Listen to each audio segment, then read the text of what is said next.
Bonjour, bienvenue sur ma bulle PMA. Peut-être que vous êtes en essai bébé depuis quelques temps et que les tests négatifs s'enchaînent.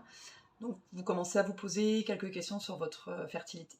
Du coup, vous commencez peut-être à vous inquiéter, à vous demander au bout de combien de temps est-ce qu'il faut se préoccuper de ce souci et consulter.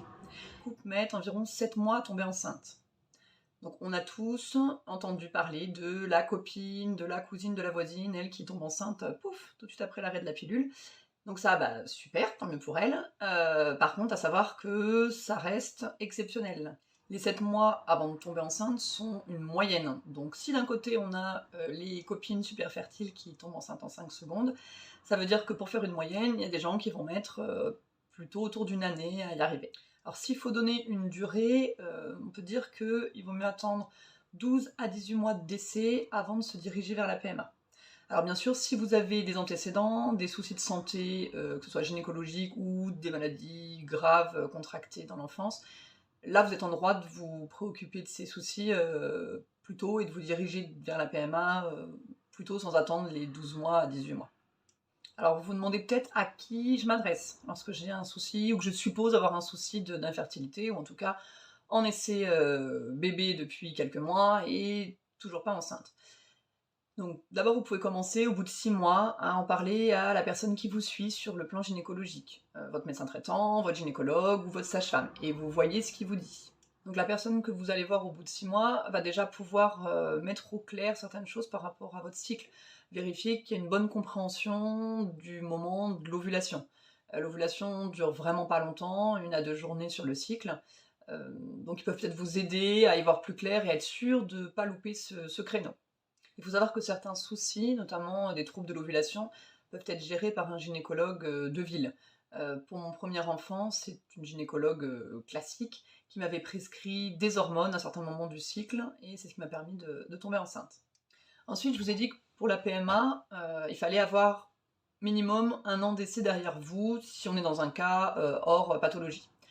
Le souci, c'est que certains centres de PMA ont des délais pour les rendez-vous. Du coup, ce que je vous invite à faire, c'est au bout de 8-9 mois d'essai, chercher un centre de PMA, passer un petit coup de fil pour leur demander quels sont les délais d'attente avant un rendez-vous. Si on vous répond, bah, nous en 15 jours, on peut vous caler un rendez-vous, ok, pas de panique, on fait ses 12 mois d'essai, 13 mois, bref, et on prend rendez-vous un peu au pied levé.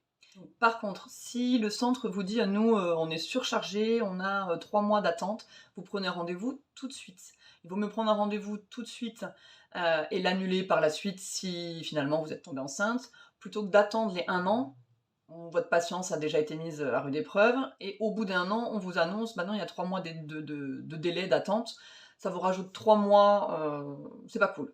Donc anticipez le rendez-vous en PMA. Donc pour trouver son centre de PMA, vous pouvez chercher sur internet. Après, moi je vous conseille le site fif.fr, qui est vraiment très bien fait pour tout ce qui est technique autour de la PMA, et qui recense tous les centres de PMA, que ce soit hôpital public ou clinique privée. Alors si j'ai qu'un seul centre dans ma ville, bon bah le choix est vite fait. Après, si vous avez plusieurs centres et que vous hésitez, au lieu de regarder absolument le taux de réussite, moi je serais vous, je regarderais la faisabilité en termes de trajet. À savoir qu'une fois que vous serez rentré en parcours PMA, vous allez être amené à aller assez souvent à l'hôpital ou en clinique. Donc choisissez un centre qui va être proche soit de votre lieu de vie, soit de votre lieu de travail. Voilà, j'espère que si vous posez des questions sur votre fertilité, cette petite vidéo va vous aider à faire la part des choses et à savoir quand commencer à consulter et à qui s'adresser. Donc s'il y a quelques points à retenir, au bout de 6 mois d'essai bébé sans avoir eu de test positif, je peux commencer à en parler à la personne qui me suit sur le plan gynéco. Ensuite, on prévoit de planifier un rendez-vous PMA, si ça n'a pas fonctionné après le rendez-vous classique, pour que ce rendez-vous tombe à peu près entre 12 et 18 mois d'essai. On anticipe les délais potentiels de son centre qu'on a pu trouver sur internet, notamment sur le site fif.fr. Donc si vous avez regardé cette vidéo, c'est peut-être que vous vous posez des questions sur votre fertilité. J'espère pour vous que bébé sera bientôt au chaud. Si c'est pas le cas et que vous enclenchez un processus PMA, pas de panique, je vais essayer de vous accompagner à travers mes vidéos YouTube et mon compte Instagram. Voilà, bon courage à tous. Ciao!